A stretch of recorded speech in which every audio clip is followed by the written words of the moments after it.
اعوذ باللہ من الشیطان الرجیم بسم اللہ الرحمن الرحیم ربی زدنا علما اللہم انا نسألک علما نافعا وعملا متقبلا ورزقا طیبا اللہم فقہنا فی الدین اللہم حاسبنی حسابا یسیرا آمین یا رب العالمین۔ السلام علیکم ورحمۃ اللہ وبرکاتہ۔ الحمدللہ، اللہ پاک کی توفیق سے آج ہم آیت نمبر 18 پڑھیں گے۔ تو سب سے پہلے دیکھ لیتے ہیں اس آیت کا ترجمہ۔ بسم اللہ الرحمن الرحیم۔ اللہ تعالیٰ نے فرمایا کہ یہاں سے ذلیل و خوار ہو کر نکل جا، جو شخص ان میں سے تیرا کہنا مانے گا میں ضرور تم سب سے جہنم کو بھر دوں گا۔ اللہ اکبر۔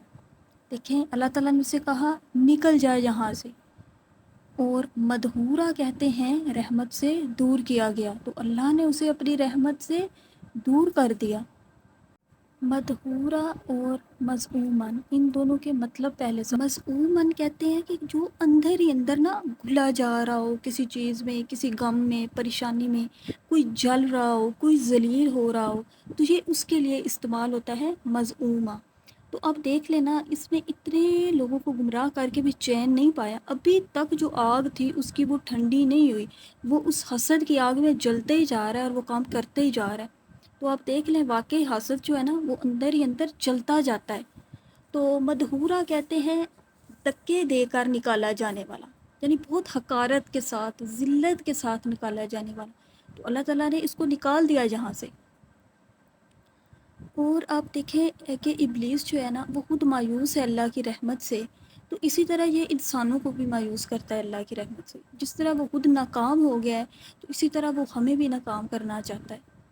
تو آپ دیکھ لیں کہ اگر ہم سے کوئی گناہ ہو جائے تو کیسے وسوسے ڈالتا ہے کہ اب تو کوئی فائدہ نہیں نیکی کا، اب تو تم نے بہت دیر کر دی، اب کیا فائدہ توبہ کا، اب تو تمہاری توبہ قبول ہی نہیں ہونی، تم نے تو ساری جوانی جو ہے وہ گناہوں میں گزار دی، اب کیا فائدہ۔ نہیں، لیکن اللہ ایسے نہیں کہتے۔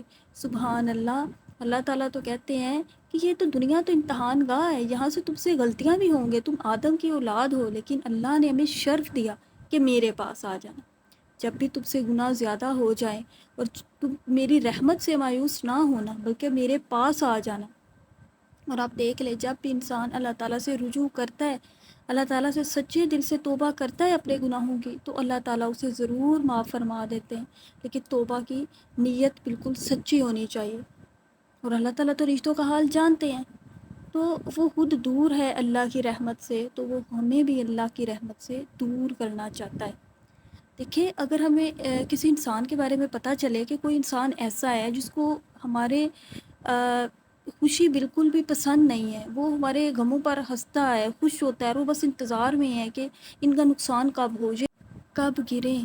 اور اگر ہم کسی بھی انسان کا رویہ ہمیں پتہ چل جائے، اس کا ہمارے ساتھ یہ بیہیو ہے، وہ ہمارے پیٹھ پیچھے یہ چاہتا ہے، تو ہمارا کیا ایٹیٹیوڈ ہوگا اس کے ساتھ۔ ہم تو کبھی بھی اس انسان کے ساتھ رابطہ نہیں رکھنا چاہیں گے بلکہ اس سے دوری چاہیں گے۔ تو یہ شیطان کے سارے کام ہیں، اب ہمیں پتہ بھی چل گیا ہے، اللہ تعالیٰ نے بتا بھی دیے ہیں، ابھی ہم اس دنیا میں آئے بھی نہیں تھے اور اللہ تعالیٰ نے ہمیں پہلے ہی سب کچھ قرآن میں بتا دیا ہے، لیکن پھر بھی جو ہم ہیں ہم پھر بھی بیوقوفوں کی طرح اس کے پیچھے چل لیتے ہیں اور جو کہتا ہے وہ کرتے جاتے ہیں۔